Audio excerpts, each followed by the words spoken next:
네, 안녕하십니까. 신의 한수 이주희입니다. 민주당의 핵심들이 서울 마포의 모처에서 비밀회담을 갖고 탄핵을 막기 위한 방안을 모색하고 있습니다.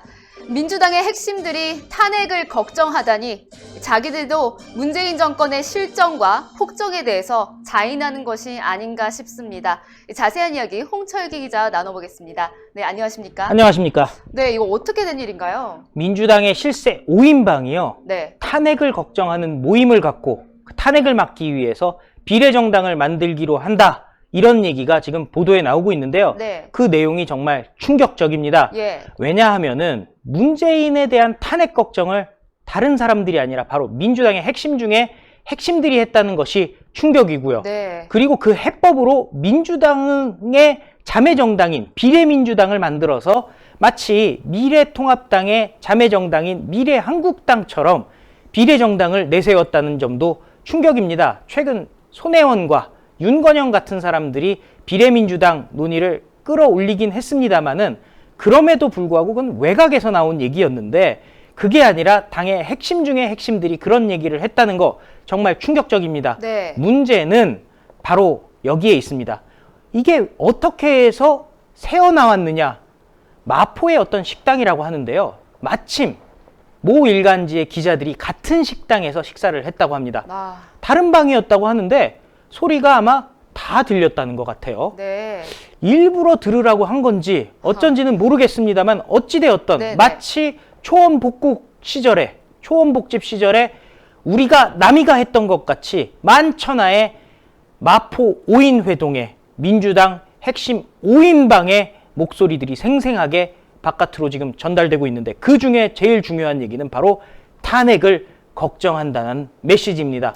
네. 민주당의 이인영 원내대표, 윤호중 사무총장, 그리고 전해철 당대표 특보단장, 홍영표, 김종민 의원 등이 참석했다고 하는데요. 이인영은 여러분들 잘 아시죠? 원내대표입니다. 패스트트랙 법안의 처리를 주도하고 그야말로 입만 열면 막말을 내뿜는 바로 전대협 출신의 이인영이고요. 네. 윤호중은 사무총장이면서 현재 선대본부장을 맡고 있습니다. 민주당의 공천 과정을 총괄하는 이해찬의 최측근 중에 측근입니다. 예. 그리고 전해철, 문재인과는 호영호재하는 사이, 삼철이라고 하죠. 친노 친문의 핵심 중에 핵심입니다. 친문 성향 의원들의 모임인 부엉이 모임의 좌장입니다. 네. 홍영표 원내대표를 지난번에 했었고요. 패스트트랙을 올렸던 사람이 바로 홍영표입니다. 그리고 김종민, 국회 정치개혁특위의 간사로 선거법 개정 협상을 주도하기도 했고 조국 시절에 말도 안 되는 얘기들을 하면서 조국을 실드치려고 노력했던 게 김종민이죠. 네. 그런데 이 회동에서 윤호중이 리드를 잡습니다.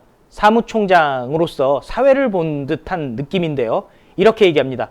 미래통합당이 연동형 비례대표제를 추진한 의미 자체를 완전히 처박아 버리고 있다. 발언들이 굉장히 세죠. 네. 누가 듣고 있다라는 생각을 못하고 그야말로 막말들을 쭉 쏟아낸 겁니다. 네네. 저들이 이렇게 나오면 우리도 사실 방법이 없는 게 아니다. 잘 찾아보면 우리라고 왜 힘을 모을 세력이 없겠느냐라고 말을 했습니다. 그러면서 이해찬이 아니면은 우리 5사람이 해야 된다. 누가 있겠느냐라고 해서요. 민주당의 핵심 중에 핵심이 바로 이 5사람이라는 것이 드러나고 있습니다. 네, 그러네요. 어떻게 보면 이해찬은 뒷방 늙은이, 이제는 우리가 치고 나가겠다라고 얘기를 한 겁니다. 네. 그런데 전해철이 이렇게 얘기합니다. 명분이 문제다. 평상시에도 전해철은 어떻게 보면은 좀 친노 친문의 핵심이지만은 굉장히 좀 보수적인 접근을 합니다. 여기서 얘기하는 건 보수 세력이라는 얘기가 아니라 좀 소극적인 네네. 모습 이런 걸 그렇죠. 보이는 사람으로 유명한데요. 그러면서 이렇게 얘기를 해요. 우리가 왜 비례정당을 해야 되는지에 대한 내세울 간판, 명분이 필요하지 않겠느냐라고 얘기를 하면서요.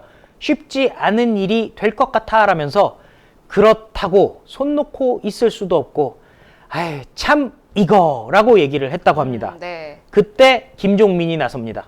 미래통합당이 지금 연동형 비례제의 의미를 완전히 깨부수고 있는데 그렇게 땀 빼가면서 공들인 선거법 취지 자체가 무색해진다는 점을 앞세우면 된다. 명분이야 만들면 되는 거 아니냐라고 얘기를 합니다. 명분은 만들면 된다는 거예요. 네. 이자들이 하는 얘기가 다 이런 식입니다. 네. 어느 정도 예상이 되긴 하지만은 비례정당을 만든다고 나갔을 때 어떤 상황이 펼쳐질지 아직 모른다. 겁먹을 필요가 없다. 일단 질러보자. 역시 김종민답습니다. 예. 그런데 목소리가 확인되지 않은 어떤 참석자가 이렇게 얘기합니다.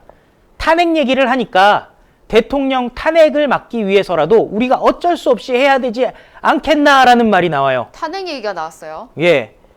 저자들이 탄핵 얘기를 하니까 뭐겠습니까? 보수 우파 세력 그리고 미래통합당 심재철 의원까지도 탄핵 이야기를 하니까 대통령 탄핵을 막기 위해서라도 우리가 어쩔 수 없이 해야 되지 않겠나라는 얘기를 했다고 하는데요. 네. 바로 여기서 중요한 부분이 나옵니다. 왜냐? 저자들이 이번 선거에서 이길 거라고 생각하면요. 탄핵 얘기가 나온다고 해서 걱정할 게 없잖아요. 그렇죠. 지금 자기들이 봐도요. 우한 폐렴 사태, 그리고 조국 사태, 추미애의 말도 안 되는 인사학살 네. 이런 것들을 쭉 보니까 국민들이 민주당에게서 등을 돌리고 문재인에게서 등을 돌리는 상황에서 만약 선거를 진다면은 바로 문재인 탄핵으로 갈 수 있다는 것을 뼛속 깊이 민주당의 핵심 5인방 전해철을 비롯한 김종민, 홍영표, 이인영 이런 자들까지도 뼛속 깊이 공포가 스며들고 있는 상황입니다. 네, 아는 거죠. 예. 네. 그러면서 윤호중이 이렇게 얘기합니다.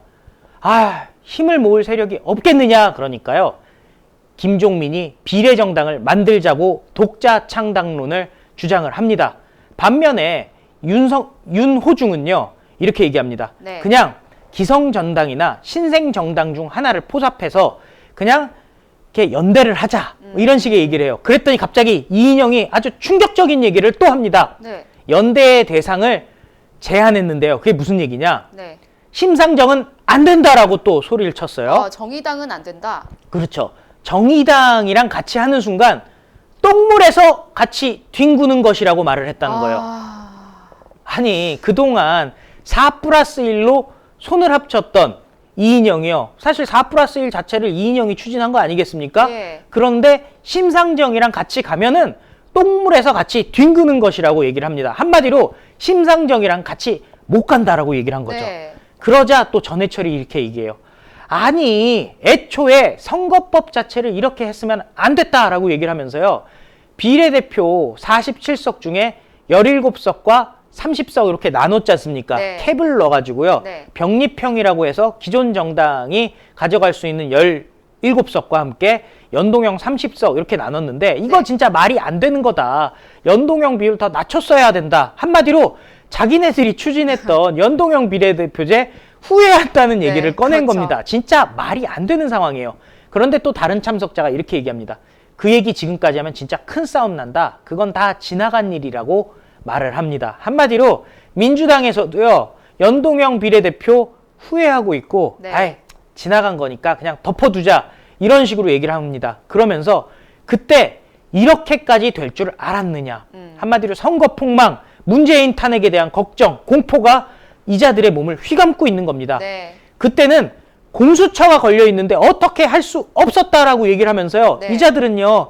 문재인에 대한 수사를 막기 위해서 공수처를 네. 추진했잖아요. 그렇죠. 그러기 위해서 연동형을 내줬는데 이제 와서는 아깝다, 후회된다라는 생각이 자꾸 드는 거죠. 네. 생각해봤더니 막상 선거연대도 못하겠고 선거에 폭망하고 나면은 탄핵으로 간다는 공포에 완전히 사로잡히고 있는 상황입니다. 네. 윤호중이 이렇게 얘기합니다. 우리의 뜻이 확인됐다. 선거법 협상을 맡았던 김종민 의원이 어떤 방향이 돼야 될지 구체적으로 어떻게 실행해야 될지까지 다 고민해서 다음 주에 발제해달라고 얘기를 꺼냅니다. 한마디로 자기들은 이미 비례정당 만들겠다. 어떻게든 탄핵을 막자라고 뜻을 모은 것입니다. 네. 그러면서 윤호중이 이렇게 얘기하네요.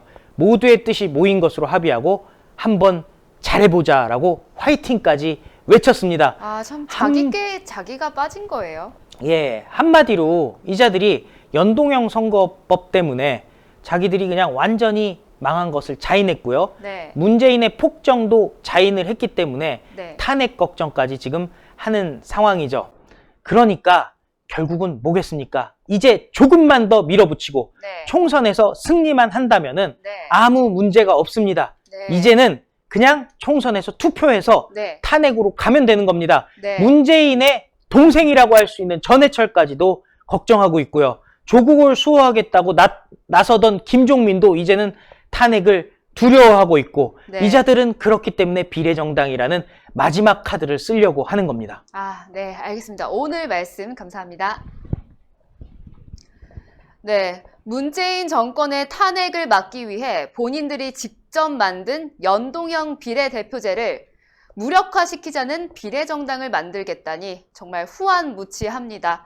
그런데 더 중요한 것은요, 민주당이 문재인 탄핵에 대해 공포에 휩싸여 있다는 거 아니겠습니까? 애국 시민의 목소리가 서서히 저자들에게도 들려오는 것 같습니다. 이제 고지가 얼마 남지 않았습니다. 총선에서 200석 만들 때 저희가 승리할 겁니다. 저들의 공포가 현실이 될 겁니다. 그때까지 저희 신의 한 수 열심히 하겠습니다. 대단히 감사합니다. 감사합니다. 감사합니다.